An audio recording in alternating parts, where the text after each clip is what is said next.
Drug is പാൻഡാപ്രസോൾ. ഇത് main ആയിട്ടും അസിഡിറ്റിക് ആണ് യൂസ് ചെയ്യുന്നത്. ആമാശയത്തിൽ ഉണ്ടാകുന്ന ആസിഡിന്റെ അളവ് കുറയ്ക്കുക അല്ലെങ്കിൽ ആസിഡിന്റെ ഉൽപാദനം തടയുക എന്നതാണ് ഇതിന്റെ ആക്ഷൻ. ധാരാളം കാരണങ്ങൾ കൊണ്ട് അസിഡിറ്റി ഉണ്ടാകാറുണ്ട്.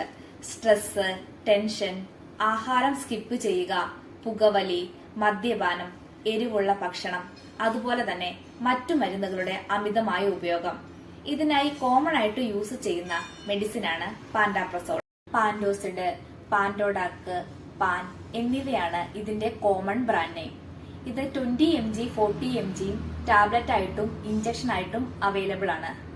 ആഹാരത്തിന് മിനിമം അരമണിക്കൂർ മുമ്പാണ് നമ്മൾ പാൻഡാപ്രസോൾ കഴിക്കേണ്ടത്. 5 വയസ്സിന് താഴെയുള്ള കുട്ടികൾക്ക് പാൻഡാപ്രസോൾ കൊടുക്കാറില്ല. 5 വയസ്സ് തൊട്ട് മുതിർന്നവർക്ക് 20 mg 40 mg ഡോക്ടറിന്റെ നിർദ്ദേശപ്രകാരം കഴിക്കാവുന്നതാണ്.